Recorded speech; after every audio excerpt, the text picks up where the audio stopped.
podcast. Today I'm going to be talking about the major forms of oppression on women in the art world and how those forms of oppression have impacted art by changing the narratives associated with women and their portrayal in art forms. I'd like to also do a brief disclaimer that for the purpose of this podcast, many aspects of the feminist movement and the artistic world will unfortunately not be included. During the research and formatting of this talk, I had to choose several narratives and viewpoints. I believe it's important to acknowledge that the struggles of being a female artist are more heavily felt by women of color, LGBTQ+ women, disabled women, and poor women, among the many other socially oppressed groups. And to state that despite history being inherently discriminatory towards all the aforementioned groups and unmentioned groups, I, as the curator of this podcast, must take responsibility for the research and citations included to be from multiple diverse viewpoints. So today I'm going to be talking about some major archetypes of oppression. And obviously there's many different ways that oppression can manifest in society and historically. But specifically looking at exploitation, marginalization, cultural dominance, and violence as some major tools for oppressing women and keeping them out of the art world. I'm going to begin with talking about exploitation. A general explanation is a ruling class using their power to take advantage of an oppressed group for monetary, social, or other motivations. During my research, this oftentimes manifested itself in the art world as women and girls being exploited for free or uncredited labor.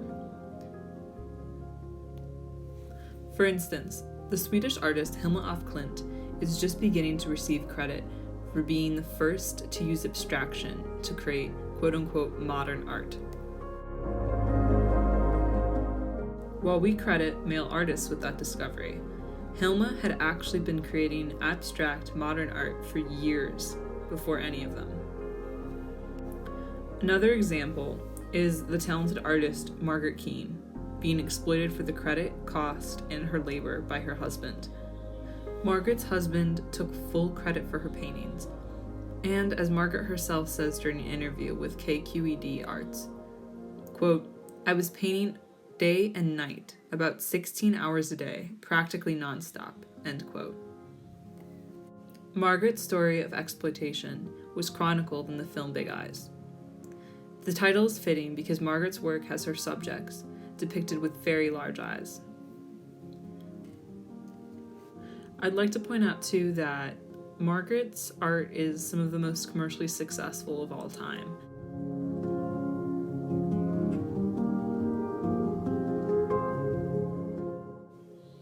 Now, heading into marginalization. A general explanation for marginalization is the pushing to the side of a group of people because of a perceived lower status or importance, as well as a skill level or physical attributes. Now, I'm going to ask you a question. Can you name, off the top of your head, without searching it up, more than 5 female artists? Most people can't. This is due to marginalization.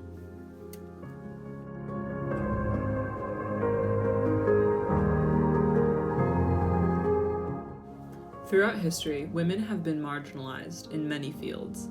However, in art, women have been the muse, but hardly the noted creator. Because of the sexism that enforces the assumed superiority in men over women, the historical potential for female artists has been very low. Oftentimes, when a woman were encouraged to create art, it was devalued and socially considered craft or chore. Quote, "The debasement of craft is yet another method of the continued marginalization of women in the art world," end quote, Tyson.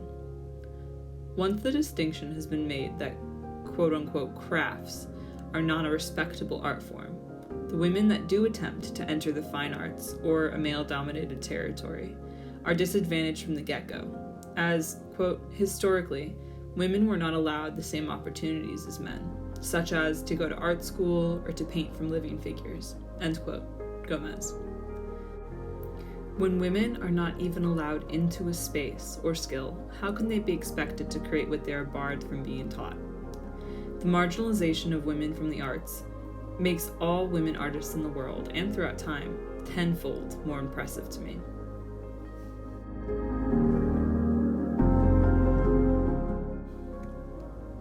Cultural dominance. Cultural dominance is defined by the pervasive ideas in a society that can, and often do, dictate what a group of people is capable of doing. By using the previous forms of oppression, male artists created a cultural dominance, where male art was respected and encouraged, and female art, being marginalized and exploited, is discouraged and not seen upon by society to be model or upholding of norms. To the point where feminist art is needed to break up the norms and shock people into disturbing the dominance of male art. Groups such as Pussy Riot, Guerrilla Girls, Riot Grrrl zines, and the more recent East Asian protest group, the Tomorrow Girls troupe. The Tomorrow Girls describe how they disrupt the cultural dominance in a quote from their website. Quote, "Our work makes use of the medium of pop culture, magazines, internet memes, and commercial advertising, in a way that is critical but accessible and culturally sensitive. By adopting the forms of popular culture, we work in the space between parody, critique, and suggestion." End quote, the fourth. These groups use art as a way to force society to see its inequalities.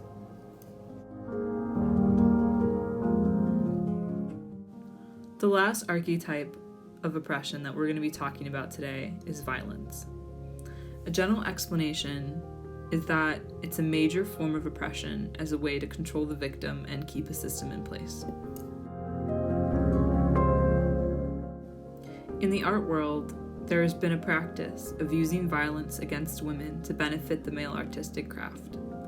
Recently, we've seen an uprising of women fighting for this violence to end. The Me Too movement has been very influential in creating a discourse for the violence to end in the film industry.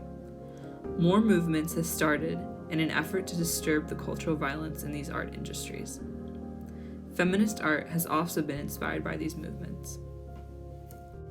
The critically acclaimed performance artist, Marina Abramović, has used an art meets social experiment style in order to break down our social barriers and uncover ourselves.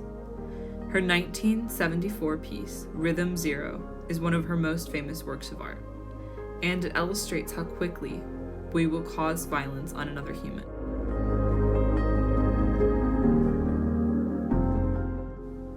She lets the audience do anything they wish to her in a 6-hour time slot. There's a table with objects ranging from flowers and honey to knives and loaded guns. At the end of the piece, Marina had been fondled, poked, cut to bleeding, and held at gunpoint. The purpose was to use our inherent violence to create an understanding of humanity.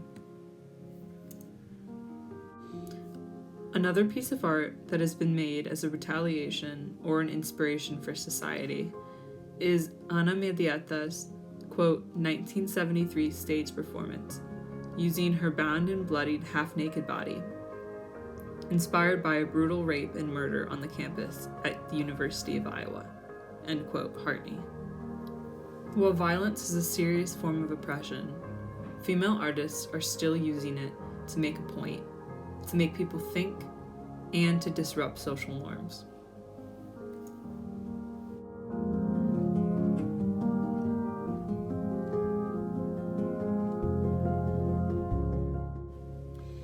I joined with Professor Beth Catlett, the department chair of the Women's and Gender Studies Department at DePaul University, for a conversation regarding the past, present, and future of oppression. She remarked, quote, "We want to talk about the ways people have been oppressed, but then always spend equal time talking about their agency, what they're doing to resist, the creative ways that we're going about making change," end quote. I believe that although art can be elitist and at times quite damaging, The power art has to change social systems of oppression is monumental. As long as inequality exists, there will be women creating art to challenge it. Now is the time to give credit. Listen to the voices of women artists and purposefully make spaces to illuminate the richness of female artistry. Thank you.